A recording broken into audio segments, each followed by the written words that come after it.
You've got 30 days to relocate your livestock, or we'll have you forcibly removed." Those were the first words out of her mouth. No greeting, no introduction, just a threat hanging in the still morning air. I was standing on the porch of my grandfather's ranch, the same wood he built with his own hands back in the 1950s. The boards creaked under my boots the way they always had, but that day it felt different, like the old house itself was bracing with me. Across from me stood a woman who had only lived here 6 months, clutching her clipboard like it was the Constitution. Karen Whitfield, age 52, newly minted HOA president, and apparently she thought she had the authority to evict me from land my family had been working since 1952. Her bleached blonde hair was shellacked into place, unmoving even as the Texas wind tried to lift it. The air that morning was clean, smelling of fresh-cut hay, cattle, and dew still clinging to the fence posts. But she carried with her something chemical and artificial, like she'd bathed in a vat of vanilla-scented body spray. It hit my nose before she even spoke, strong enough to choke a mosquito. This wasn't about cattle. This wasn't about manure piles or zoning or whatever legalese she thought she could throw my way. This was about land. 40 acres of prime Texas ranch with mineral rights attached. Land developers had been circling like vultures for years, and now this woman thought she'd found a pushover she could bully off his own property. "Ma'am," I said, keeping my voice even, because in Texas you learn quick that yelling never fixes a damn thing. "You do realize this is private property, right?"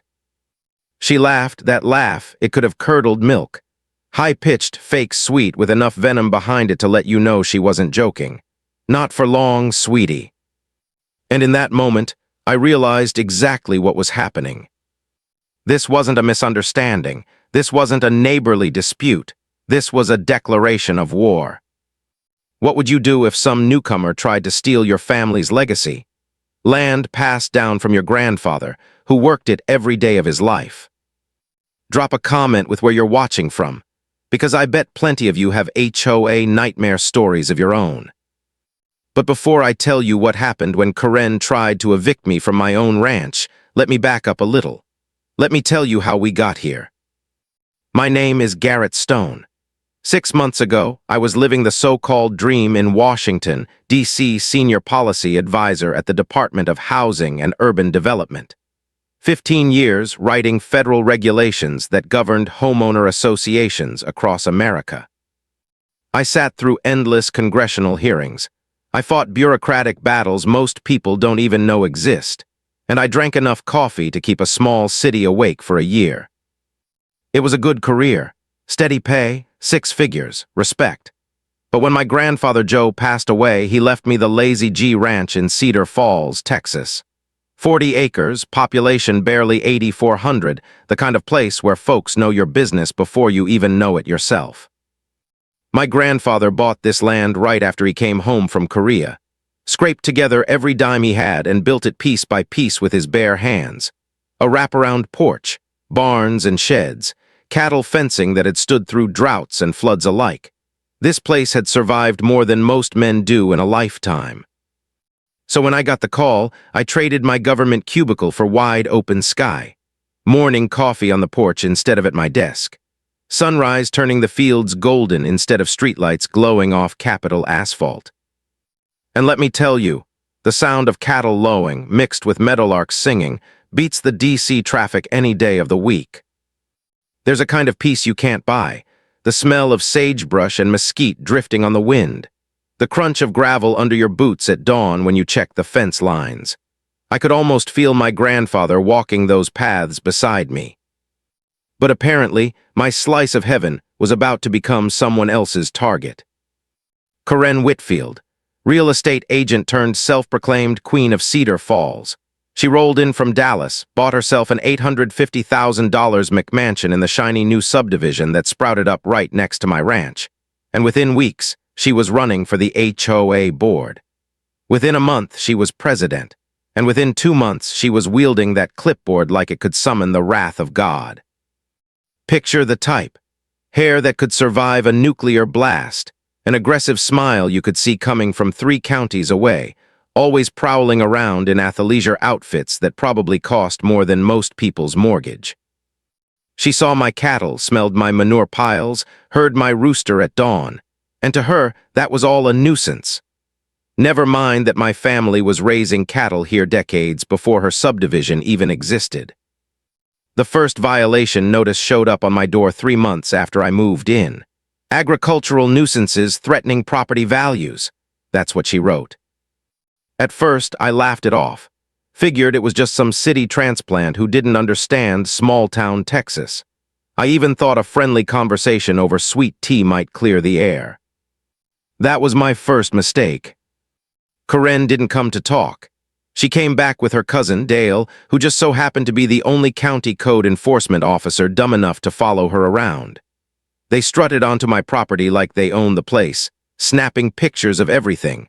My manure pile, Grandpa's old 1974 tractor, even my chickens, who looked about as offended as I felt. She told me she was researching her options for forcing compliance. And that's when it clicked. This wasn't confusion. This wasn't about community standards. This was a war she planned to win.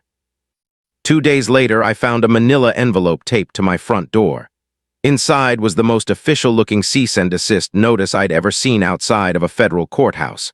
Legal letterhead, big words, demands that I immediately stop all agricultural operations, claims of health hazards, environmental concerns, aesthetic violations. She'd even included a doctored survey map showing my ranch somehow encroaching on HOA territory. The audacity. But here's the kicker. The notice ordered me to attend an emergency compliance hearing at the Whispering Oaks Country Club. Not a request. A summons, like I was some criminal defendant instead of a man living peacefully on his own land. Thursday night, 7 o'clock sharp. Conveniently the exact time most ranchers would be sitting down for dinner. I showed up anyway, because sometimes you need to see just how far the crazy goes. The country club conference room reeked of industrial-strength air freshener, trying and failing to cover up the smell of old money and older prejudices. Karen had arranged the seating like some kind of kangaroo court. 12 HOA board members behind a long mahogany table and a single metal folding chair facing them. Guess where I was supposed to sit. She presided over it all in a navy blazer that probably cost more than my monthly feed bill. And she'd prepared a full PowerPoint presentation, Agricultural Operations Impact on Community Standards, complete with dramatic photos of my property. My manure pile, labeled Biological Hazard Zone. My chickens, disease vectors. Grandpa's old barn, structural eyesore. The coffee they served tasted like it had been brewed back during the first Bush administration. Mr. Stone, Karen announced, her voice echoing off the wood-paneled walls. You've been called here tonight to address serious violations of our community covenants. I looked around at that table of people, mostly transplants from Dallas and Houston. Folks who claimed they wanted authentic rural charm, but only if it was sanitized and wrapped in a white picket fence. Ma'am, I said, settling into that uncomfortable metal chair. I'd like to see a copy of these covenants you keep referencing. You could feel the temperature in that room drop. Karen's smile flickered like a dying neon sign. Those documents require legal review before distribution, she stammered. Translation, she didn't have any. Time for my counterpunch. I reached into my jacket pocket, pulled out my federal credentials, and slid my business card across the polished table like I was dealing poker. Well, Karen, I said, I spent 15 years writing federal housing regulations at HUD. Maybe I can help navigate those legal complexities you're so worried about. You could have heard a mouse sneeze. Half the board suddenly found their shoes very interesting. Karen's face cycled through more colors than a malfunctioning traffic light. Here's something most folks don't know. Under federal law, any HOA must provide copies of their governing documents to property owners upon request. Refusing to provide them, that's evidence of discriminatory practices under the Fair Housing Act.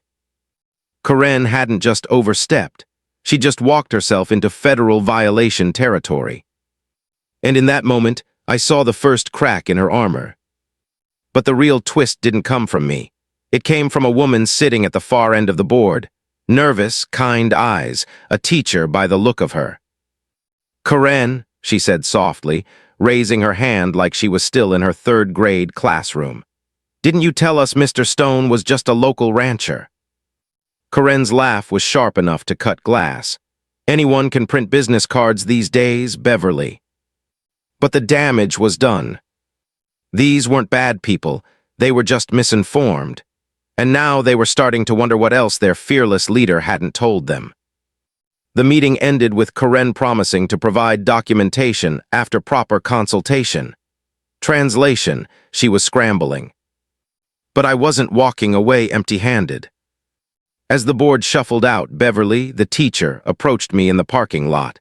The night air was honest, crickets chirping, an owl calling somewhere in the distance. Sounded a hell of a lot more trustworthy than anything I'd just heard inside. "Mr. Stone," she whispered, glancing over her shoulder like she was planning a jailbreak. "Karen's been lying to us about your ranch, about the HOA's authority, even about the money." Her voice trembled. "I think she's planning something that could destroy this whole community." And that's how I found my first ally. The war had only just begun.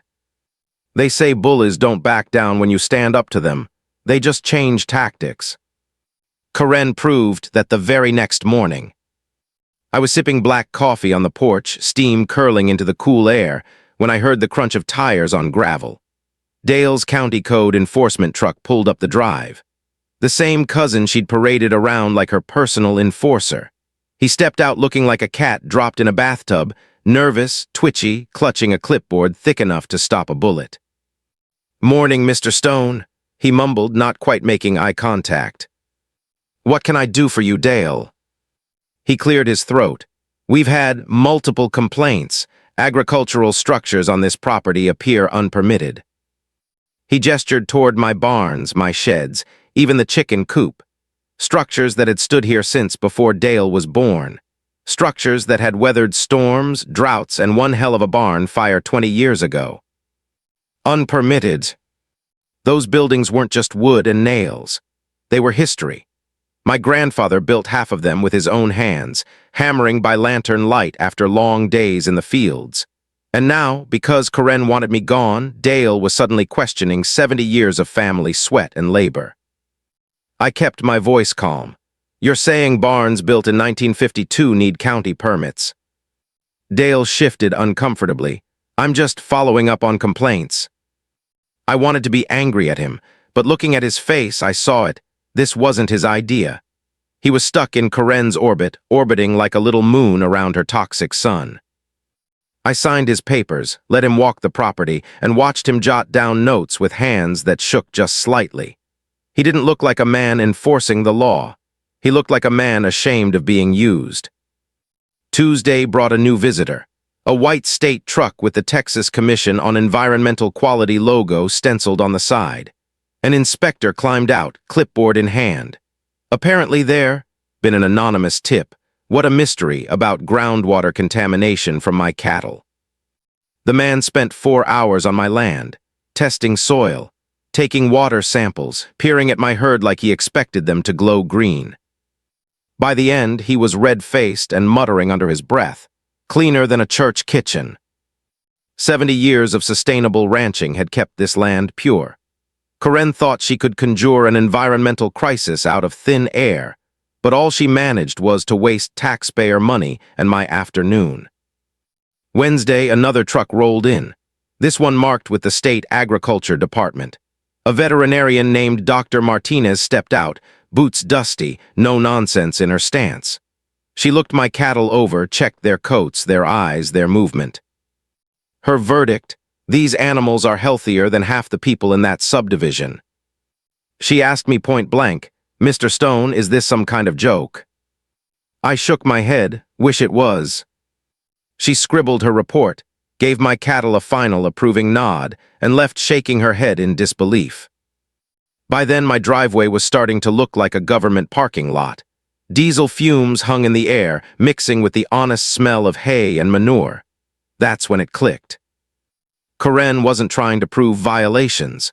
She didn't care if every inspector walked away empty-handed. Her game was simpler and dirtier. Death by 1,000 paper cuts. She wanted to drown me in paperwork, fees, and wasted hours until I broke. Make compliance more expensive than surrender. I'd seen this tactic before. Back in DC, unscrupulous developers used it when they wanted families off valuable land.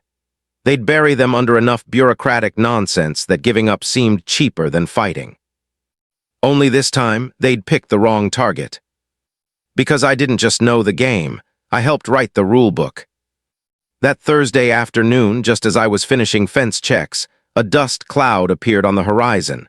A little Honda Civic fishtailed into my driveway, engine whining like it had been pushed harder than it was built for.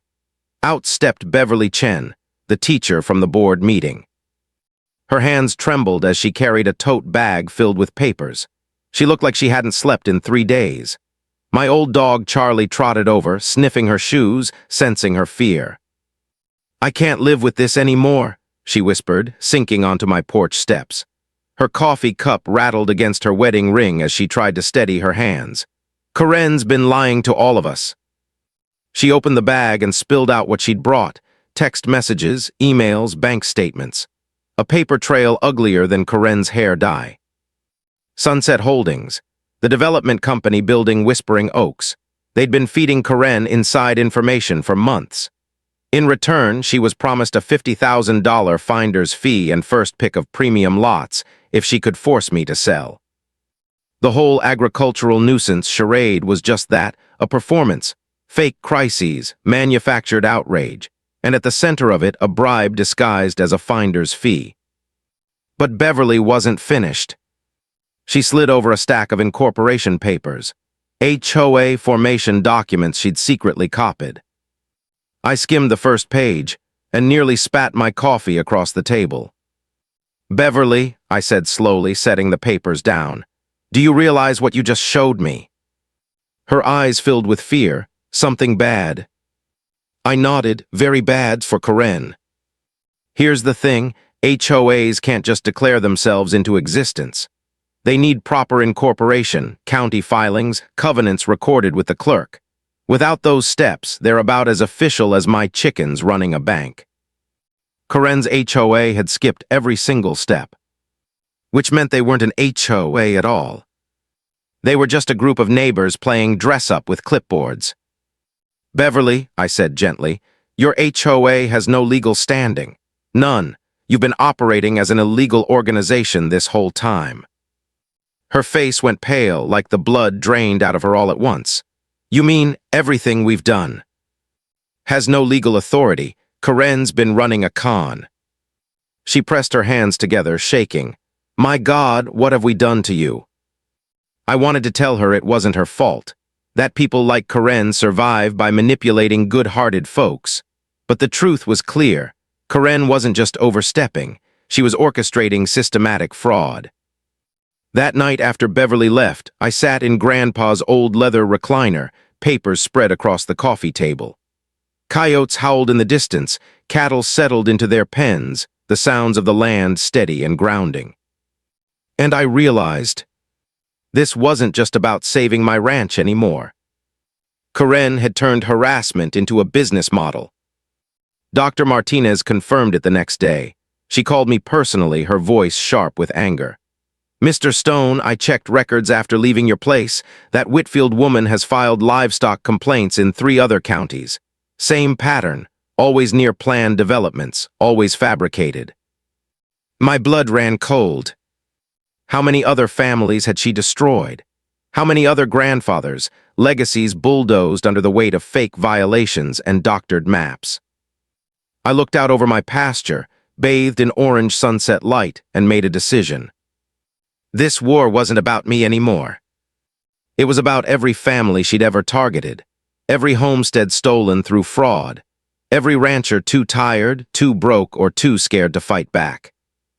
And if Karen wanted to play games with federal authority, then it was time to remind her what federal authority actually looks like. I picked up the phone and dialed some old numbers in Washington. Because when you spend 15 years writing regulations, you make friends in very high places. Karen thought she could bury me in paperwork. She was about to find out what happens when the paperwork buries you. The real war was only beginning. Friday morning started with the sound of engines outside my gate. Not ranch trucks, not inspectors, news vans. Channel 7's satellite truck sat across my cattle gate like it owned the place, dishes raised, camera crew unloading as though my driveway had turned into their studio. And who do I see front and center? Karen. She staged the whole scene.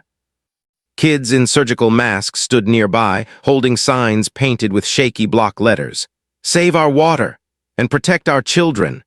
Their parents hovered behind them, awkward, uncomfortable, clearly not sure why they were there, except that Karen had told them to show up. And then came the anchor, a woman with hair so stiff it could have been bulletproof, holding a microphone like it was a weapon. I'm standing outside a controversial ranch operation, she began, perfectly rehearsed, that local residents say is threatening the health and safety of their children. My cattle shifted in the pasture, tails flicking against flies, oblivious to the circus unfolding at the fence. The honest smell of hay and manure mixed with the faint whiff of diesel from the satellite truck. Karen stood in the center of it all, clipboard in hand, gesturing like she was testifying before Congress.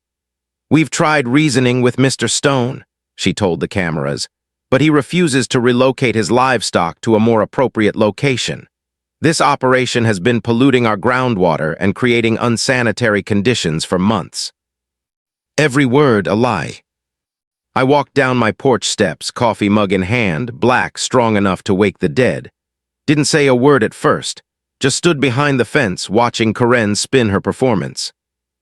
But here's the thing about staging a media circus. Sometimes the circus animals don't follow the script. Because while Karen was busy waving her hands and warning about anthrax-level cow breath, the reporter did something I didn't expect. She talked to other neighbors.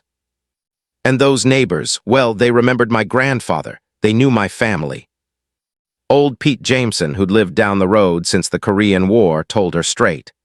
That woman's been trying to run Garrett off his land since the day she moved here. The Stone family's been here 70 years. They've been good neighbors. She's the problem, not him. Then Rosa Martinez, who ran the feed store, looked straight into the camera and said, If there were problems with his cattle, don't you think I'd be the first to know? He buys all his supplies here, pays his bills on time. His herd's healthier than anything I've seen. By noon, the story had shifted. Karen's plan to paint me as a villain was backfiring faster than a rusted-out tractor. The reporter dug deeper, discovered Karen's real estate connections, the finder's fee she was promised, the fact she'd been in Cedar Falls less than a year. That evening, the segment aired, not about agricultural pollution, but about a real estate agent accused of trying to push out a rancher for developer profit. And just like that, the mask slipped. But I wasn't about to leave it at that. Because while Karen's credibility crumbled on TV, I was building something stronger. That weekend, I made phone calls, long-distance ones, to people in Washington who owed me favors. 15 years of drafting federal housing regulations leaves a trail of contacts, people who trust you when you say this matters. By Monday morning, 3 separate federal complaints were filed. One with HUD alleging discrimination against agricultural lifestyle choices under the Fair Housing Act. HOA's targeting ranchers wasn't just wrong, it was unlawful. One with the Texas Real Estate Commission, outlining Karen's undisclosed conflicts of interest, her systematic harassment campaign. And the big one with the FBI's Financial Crimes Division. Wire fraud, mail fraud, civil rights violations under color of law. You wave around fake legal documents with official letterheads. That's not petty harassment. That's federal crime territory. Meanwhile, Beverly wasn't idle either. She may have been a retired teacher, but 30 years of managing classrooms had taught her a thing or two about organizing people. Quietly, carefully, she approached other board members. One by one, she showed them the evidence. Karen's lies, the fake incorporation, the money trail. By Tuesday, whispers turned into meetings, and by Wednesday, they called an emergency session. Beverly recorded the whole thing, perfectly legal in Texas with one-party consent. She played it for me the next morning. Karen's voice echoed through the speaker, shrill, defensive. "This is a witch hunt," she screeched. As board members demanded answers about missing funds, fake paperwork, her secret deals with Sunset Holdings. A witch hunt. Except witch hunts don't usually come with bank statements and forged documents. By Thursday, 3 board members had resigned outright. 2 more were demanding Karen's removal as president. The iron grip she thought she had on her little kingdom was slipping. But Karen wasn't done. When cornered, she didn't retreat, she escalated. That morning, the county sheriff rolled up my drive. Sheriff Bob Morrison. Broad shoulders, weathered face, the kind of man who'd seen every flavor of trouble in his decades here. He stepped out of his cruiser with an expression caught somewhere between annoyed and apologetic. "Garrett," he said, tipping his hat, "I've got to ask. Karen filed a complaint, says you threatened her over the phone." I couldn't help it. I laughed, not out of humor, out of disbelief. "Threatened her? Sheriff, I haven't called that woman once." I pulled out my phone records, showed him the timestamps, every call accounted for. Then I played him Beverly's recordings of Karen bragging about fabricating evidence. Sheriff Morrison listened for about 30 seconds before shaking his head. "Son, I've seen plenty of crazy in my time, but this woman, she's on a whole different level." He handed back my phone, sighed. "You keep doing what you're doing, and let me know if she tries anything else stupid." As he drove away, gravel crunching under his tires, I stood at the fence line, staring out over the land my grandfather built. Golden in the setting sun, stretching wide, strong, honest. And I knew Karen had crossed a line she couldn't come back from. She'd weaponized bureaucracy, manipulated media. Now she was falsifying police reports. And all the while, every desperate move was digging her hole deeper. But the thing about holes is, once you're in too deep, the only way out is down. And Karen, she was still digging. The war wasn't just heating up, it was about to explode. Saturday morning came with a different kind of knock on my door. Not inspectors, not the sheriff, not reporters. It was Beverly again. But this time she wasn't trembling, she was furious. She dropped a banker's box on my kitchen table with the satisfaction of someone slamming down a trump card. Dust puffed into the morning light that slanted through Grandpa's old curtains. My coffee mug rattled against the wood. "Garrett," she said, voice tight with anger, "you need to see this." Inside the box were manila folders stuffed with financial records, bank statements, HOA ledgers. Beverly's teacher handwriting annotated the margins like she was grading the sloppiest homework of her life. "Karen trusted me to do the books," Beverly explained, her lips curling like she'd swallowed something sour. "She thought, oh, she's just a retired teacher good with numbers. Well, I'm very good with numbers, and Karen's been stealing." I flipped through the pages. HOA funds siphoned for legal services. Landscaping budgets redirected to community investigations. Even the Christmas party fund, gone, supposedly spent on administrative expenses. My jaw clenched as I read the totals. Over $127,000 stolen in just 8 months. And then came the kicker. Beverly slid across a property deed. Karen's $850,000 McMansion, the very one she paraded as proof of her success. It wasn't hers. The deed was in the name of Sunset Holdings. Karen was living in a house financed by the very developers who were paying her to force me off my land. She wasn't even a homeowner. She was a prop in their marketing plan. "Smoke and mirrors," Beverly spat. She never owned anything, not the house, not the authority, nothing. But she wasn't finished.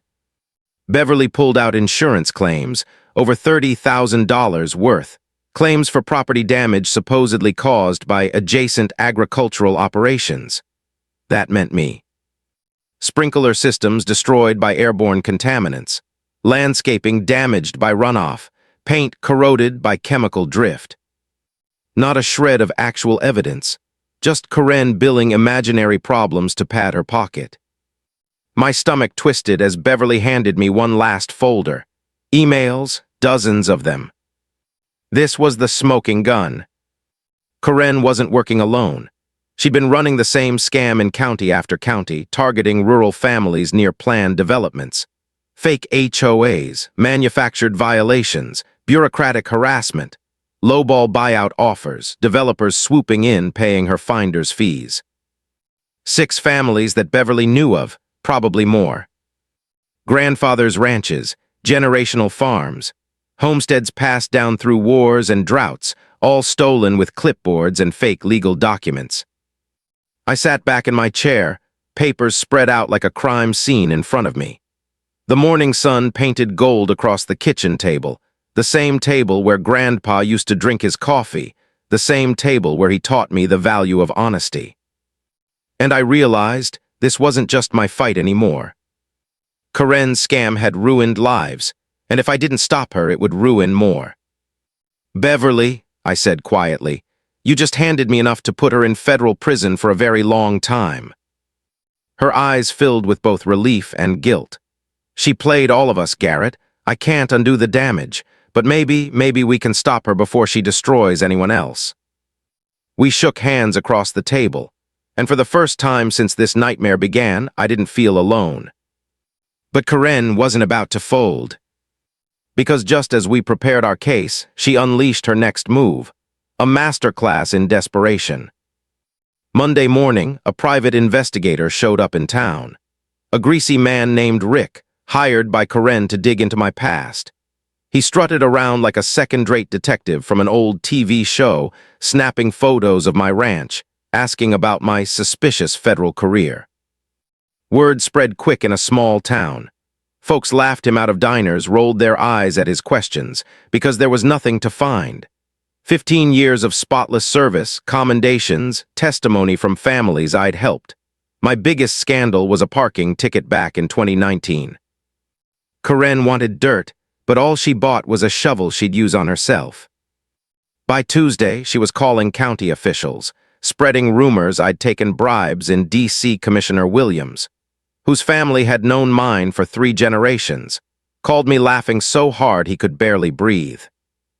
"Garrett," he wheezed, "that woman just asked me if your granddaddy was laundering federal money. Joe Stone, the most honest man in 3 counties, he paused. "If she keeps spitting on dead veterans, I'll personally make sure everyone in town knows what kind of liar she is." But Karen wasn't laughing.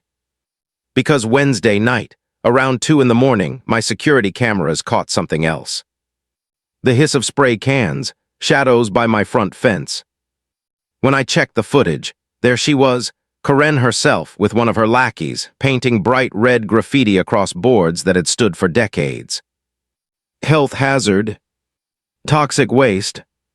The audio caught their whispers. Karen's voice, unmistakable even in the dark, talking about how the vandalism would prove her insurance claims, how it would look on camera for her next media stunt. She wasn't even trying to hide it anymore. She was manufacturing the damage she'd been billing. I sat there in the glow of the security feed, fury boiling in my chest. Not just for me, but for every family she'd scammed with these dirty tricks. And as dawn broke, I knew Karen's story wasn't going to end with graffiti. Because desperate people don't stop at lies. They escalate. And Karen Whitfield, she was just getting started. The thing about desperate people is, they don't just double down. They reinvent the rules as they go, hopping no one notices the game has changed. Karen's reinvention arrived in the form of 2 men in suits. They showed up on a Thursday afternoon just as I was oiling the hinges on the south barn door. Dust on my boots, sun beating down, cattle lowing lazily in the distance. I saw the sedan before I heard it. Shiny black, tinted windows, the kind of car that doesn't belong on ranch roads. Both men stepped out in crisp suits, too crisp for Texas heat. They didn't sweat, which already made me suspicious. One flashed a badge so fast it might as well have been a playing card. Department of Agriculture, he announced. His partner stood silent, eyes hidden behind mirrored aviators. We need to inspect your livestock immediately, Suit 1 said, voice sharp, rehearsed. Now I've worked in Washington. I know federal agents. I know how they carry themselves, how they introduce themselves, how their paperwork looks. These men, they weren't it. The badge, wrong seal, the language, off script. No paperwork, no case number, no warrants. They were fakes. But instead of calling them out right away, I played along. Sometimes the best way to catch a liar is to let them talk. Of course, I said calmly, leading them toward the pasture. Mind telling me which division sent you? Suit 1 didn't blink. Animal Welfare Division. There is no Animal Welfare Division in the Department of Agriculture. Strike 1. Suit 2 muttered, we'll need to take soil samples. From the pasture, without equipment, strike 2. Gentlemen, I said, stopping at the gate, resting my hand on the wood, you sure you're from USDA? Suit 1 stiffened. Are you questioning federal authority? And that's when I knew Karen had hired imposters. I chuckled, low, deliberate, the kind of laugh that makes liars nervous. Then I reached into my pocket, pulled out my phone, and snapped a photo of their plates. Funny thing, I said, holding up my own badge. The real deal from my years in D.C. I used to draft policy for USDA. I know everyone in enforcement. Want me to call my old boss, see if he recognizes either of you? The silence was heavy. Texas heat pressed down like a blanket. Cattle flicked their tails. Even the wind seemed to pause. Suit 1 cleared his throat. We'll reschedule. They bolted for the sedan. Gravel spat under their tires as they sped away, leaving nothing but a cloud of dust, and their mistake burned into my camera roll. By sundown, I had already forwarded the photos to my contact in Washington. He didn't take it lightly. Impersonating federal agents isn't harassment, it's a felony. Karen had officially crossed the line into criminal territory. But she wasn't slowing down. The very next day, a thick envelope showed up in my mailbox. No stamp. Hand-delivered. Inside was an official-looking court order demanding I cease all operations and vacate the property within 10 days. The signature at the bottom, Judge Michael S. Albright. Problem was I knew Judge Albright. He was a family friend, a real judge, and that wasn't his signature. Karen had forged a federal judge's signature. That wasn't just fraud, that was prison time. I sat at my kitchen table, staring at the document in disbelief. My coffee went cold. Outside, cicadas buzzed, a sound older than laws, older than lies. And I realized something important. Karen didn't believe she could win this anymore. She just believed she could scare me into giving up before she lost everything. But here's the thing about fear. Once you've buried a grandfather, once you've fought cancer alongside your mother, once you've walked away from Washington politics with your dignity intact, some suburban tyrant with a clipboard doesn't scare you anymore. I wasn't moving. Saturday evening, Beverly came by again. She looked lighter, almost relieved. The board voted, she told me, her voice trembling with emotion. Karen's out, removed as president. I blinked. For a moment, the weight lifted off my chest. But Beverly's next words brought it crashing back down. She refuses to step down. She locked herself in the HOA office. She's threatening lawsuits. She's claiming the vote was invalid. Of course she was. Karen didn't relinquish power. She clung to it, even if it slipped through her fingers like water. Beverly glanced around nervously. Garrett, she's dangerous. She said if she can't have this community, no one will. Those words stuck with me, echoed in my head as the sun dipped behind the horizon and coyotes howled in the distance. Because people who believe they've lost everything, they're unpredictable. And unpredictable people do desperate things. That night, as I walked the fence line, flashlight beam cutting across the fields, I spotted it. Fresh tire tracks leading from the subdivision straight to the back of my property. I followed them, my heart pounded against my ribs. And there near the cattle pen, I found it. A plastic container. The smell hit me before I even shined the light fully on it. diesel fuel, half full. Beside it, the faint outline of boot prints, small, narrow, a woman. Corinne hadn't just tried paperwork. She hadn't just tried fake inspectors. She tried to burn my ranch down. The container was abandoned, the attempt unfinished. Maybe she got scared. Maybe headlights spooked her, but the intent was clear. This wasn't harassment anymore. This was arson. And in that moment, as the night air pressed heavy and the cattle shifted uneasily, I knew Corinne had crossed her final line. She thought she could evict me with fear. She thought she could steal my family's legacy with lies. But what she didn't realize was that she'd just handed me everything I needed to destroy her. The fire hadn't been lit, but the fuse was burning. And soon, it wouldn't just be Corinne's reputation in ashes. It would be her freedom. Some wars end with a bang, some end with silence. Corinne's war against me started with a clipboard, and by the time we reached the 6th month, it was collapsing under its own noise. The morning after I found that Diesel can buy the cattle pen, I drove straight to Sheriff Morrison's office. My boots tracked dust across the tile floor, my hat low over my eyes. He looked up from his desk, jaw set before I even said a word. "What's she do now?" he muttered. I set the container down on his desk. The reek of fuel filled the air instantly. His secretary coughed, waving her hand in front of her nose. "She tried to light my ranch on fire," I said, my voice low, even. The sheriff's eyes hardened. He didn't ask for proof. He knew me better than that. He pulled up the camera footage I'd emailed him, watched Corinne's silhouette skulking at my fence line. He didn't say much, just scribbled notes, jaw flexing. Finally, he looked up. "Garrett, I can't hold this quiet anymore. This isn't HOA squabbling. This is felony arson attempt. She's done." But before the sheriff could even file the paperwork, Washington called me back. Special Agent Ruiz, FBI Financial Crimes Division. Calm, deliberate voice that carried the weight of someone who'd seen too many scams. "Mr. Stone, we received the files you forwarded. Forged court orders, fake incorporation. Wire transfers between Sunset Holdings and Ms. Whitfield. I'll be blunt, this is bigger than one HOA. We've opened a federal case." I leaned back against my porch rail, phone pressed to my ear, cicadas buzzing in the twilight. My chest felt tight, not from fear, but from the shift. For months, I'd been defending myself, fighting off harassment, paperwork, lies. Now the offense had begun. "Agent Ruiz," I said, "you should know she's not stopping. She just tried to burn my cattle alive." Silence on the line. Then, "That only strengthens our case. Document everything. We'll be there soon." And for the first time since this nightmare began, I allowed myself a deep breath. But Corinne wasn't done clawing.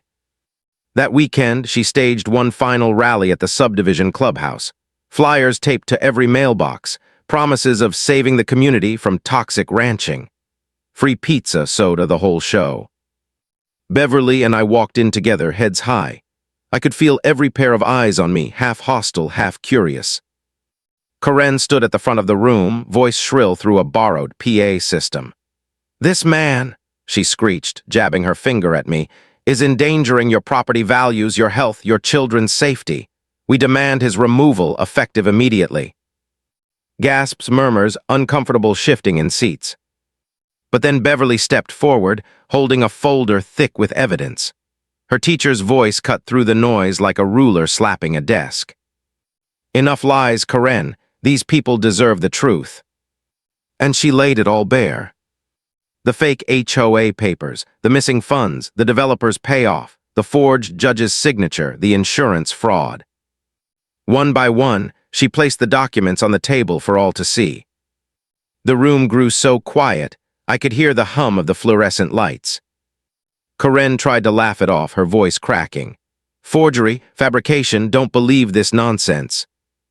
But then I spoke, calm, steady. "I spent 15 years in Washington writing the very laws that govern HOAs. I know exactly what's legal and what isn't. And I can tell you now, this woman has been breaking federal law from the day she arrived." I pulled out my phone, tapped play. The recording of Karen's own voice, caught by my cameras, whispering about how graffiti would prove her claims. Gasps rippled through the crowd. Faces that once looked at me with suspicion now turned to Karen with something else. Disgust. And in that moment I saw it, the shift. Her power didn't crumble all at once. It leaked away, person by person, neighbor by neighbor, as they realized they'd been duped. By the end of the night, the clubhouse was empty except for Karen. She stood there alone, clutching her clipboard like a lifeline, mascara streaked from angry tears. "You'll regret this," she spat at me, voice shaking. "I'll bury you in lawsuits, I'll." Her threats dissolved into the empty air. Because no one was listening anymore. By Monday, half the subdivision had filed complaints against her. The board formally dissolved the HOA. Signs that once warned community rules enforced were torn down by the very people who put them up. Karen's empire of fear had collapsed into dust. But the collapse wasn't the end. It was the beginning of something bigger. Tuesday morning, unmarked SUVs rolled into town. Federal plates. Agents in windbreakers stepping out, not flashy, not loud, just efficient. They moved like men and women who already knew exactly what they were here for.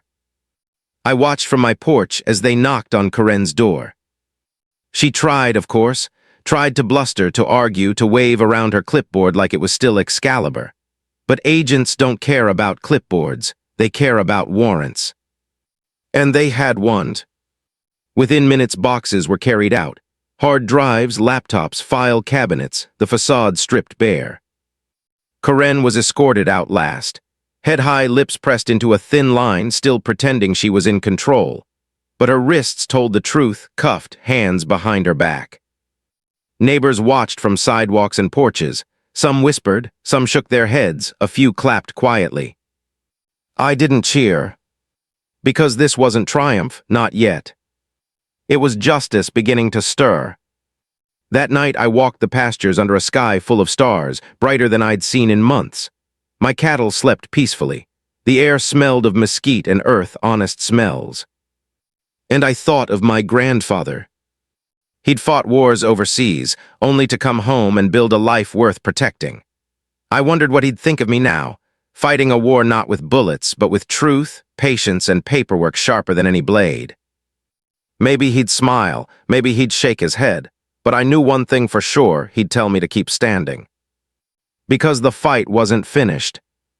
Karen had been arrested, but Sunset Holdings was still out there. Developers who had funded her scam, ruined other families, and thought they could do it again. This wasn't just about Cedar Falls anymore.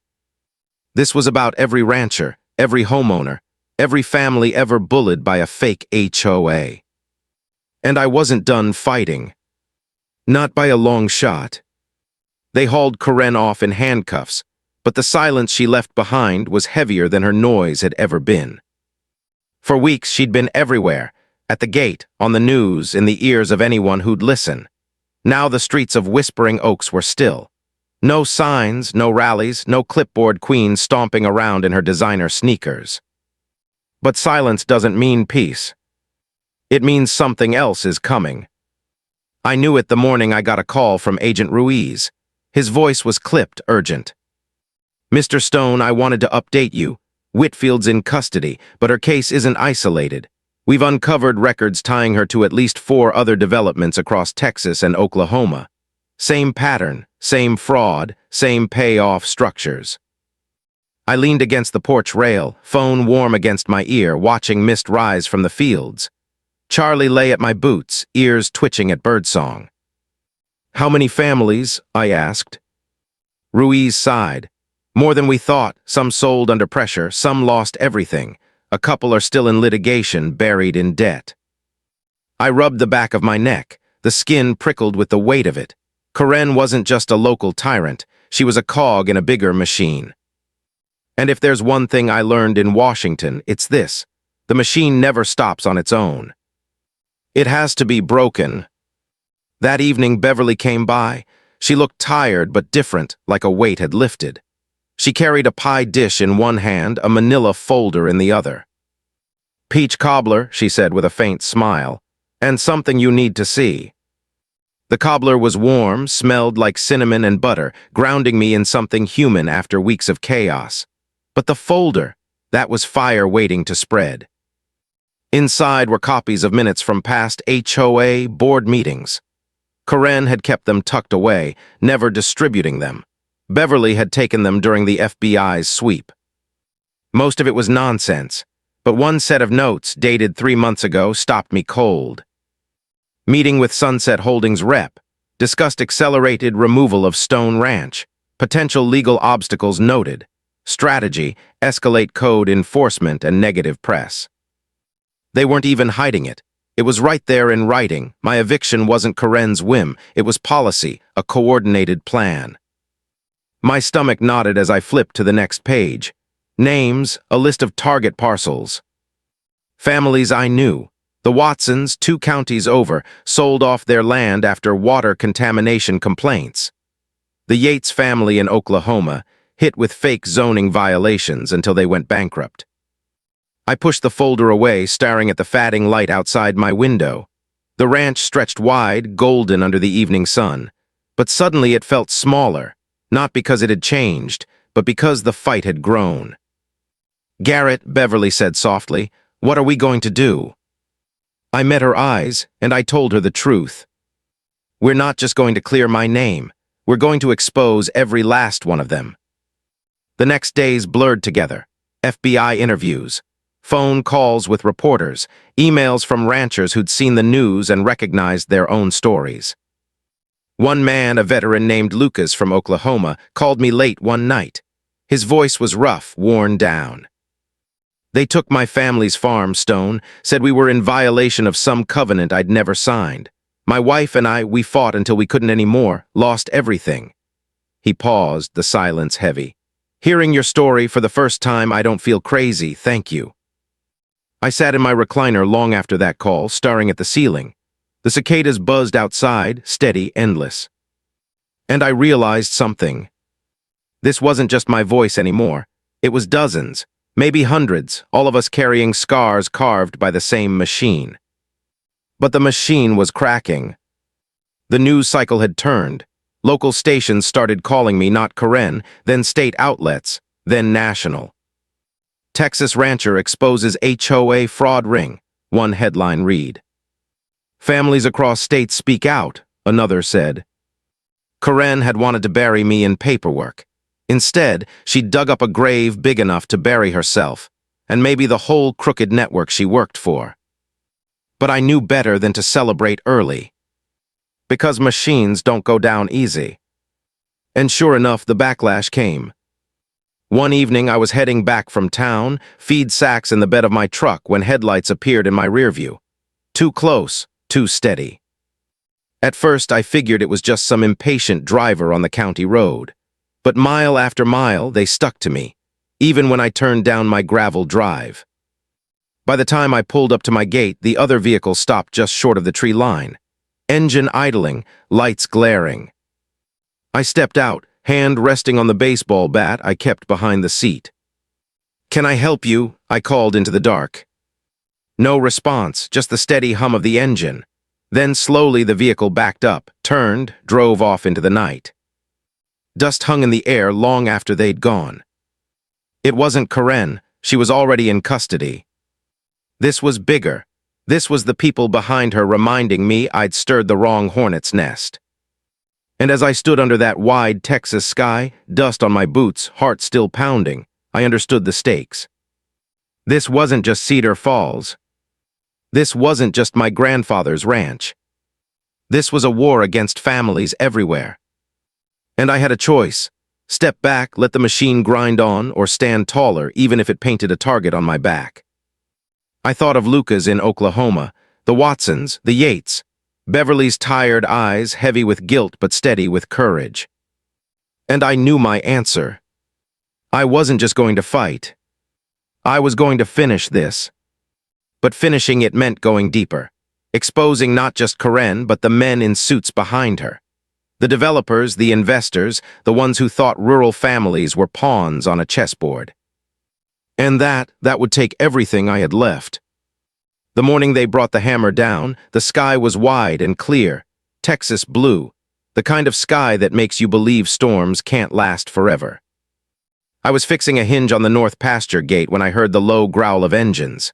Not one, not two, a convoy, black SUVs, county cruisers, even a flatbed truck pulling up to Whispering Oaks.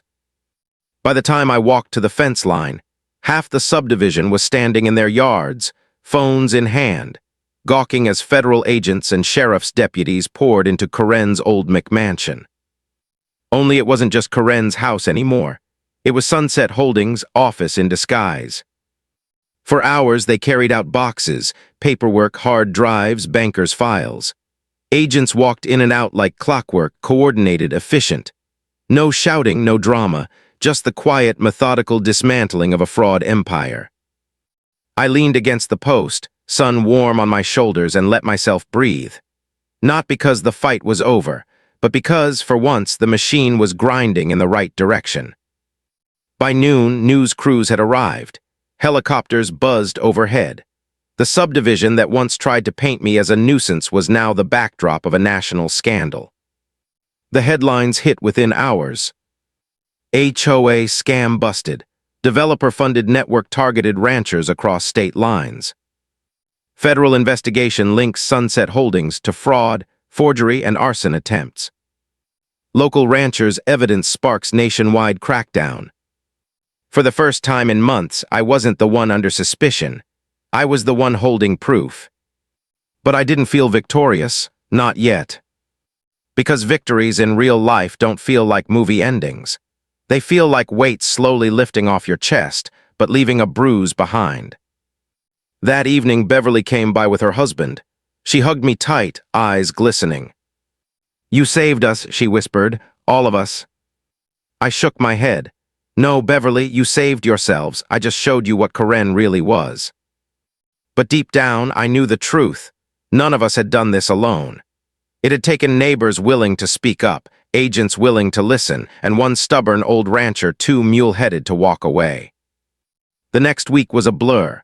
Corinne, facing charges for fraud, forgery, impersonating federal officers, and attempted arson, finally broke. In exchange for a lighter sentence, she handed over everything she knew about Sunset Holdings. Names, dates, payoffs. It wasn't enough to save her reputation. She was still headed to prison, but it was enough to crack the wider network wide open. Developers were indicted in Dallas, a crooked attorney in Houston, a corrupt county officer 2 towns over. What started as one woman's clipboard crusade had unraveled into a web of greed that reached farther than anyone guessed. And me, I became something I never asked to be, a face on the evening news, the rancher who stood up to the HOA queen and won. Reporters called, politicians called, even a few old colleagues in D.C. called, asking if I'd testify before Congress about HOA reform. But none of that mattered when I walked out at dawn, coffee steaming in my hand, and watched the sun rise over my grandfather's fields. Cattle grazing, chickens scratching, the land alive just as it had always been. That was the only victory I needed. One night, weeks later, I sat on the porch with Charlie at my feet. The air was still, cicadas humming, stars sharp against the black sky. I thought about everything we'd been through, the notices, the fake inspectors, the vandalism, the fear. And I thought about the families Lucas told me about, the ones who hadn't been as lucky, the ones who lost everything. The fight wasn't over for them. Maybe it never would be. But for me, it ended here. Not with a bang, not with fireworks, but with the quiet certainty that I hadn't backed down. Corinne tried to evict me from my own ranch. She thought fear could uproot 70 years of sweat and sacrifice. She thought lies could erase legacy. But she forgot one simple truth. Land isn't just property, it's memory, it's family. It's the echo of voices that worked it before you and the promise to the ones who'll come after. And that's something no clipboard, no fraud, no fake authority can ever take away. As I sat there, watching the night settle over Cedar Falls, I heard my grandfather's voice in the back of my mind. The same words he used to tell me as a boy when I was frustrated, when I was ready to give up. Son, a man's strength isn't measured by the fight he wins. It's measured by the fight he refuses to walk away from. I smiled into the dark, lifted my coffee in a silent toast to the old man, and let the night wrap around me. Because the war was over. And this time, the ranch had won. You've heard this confession, now wait until you hear the next one. The truth that shatters everything you thought you knew.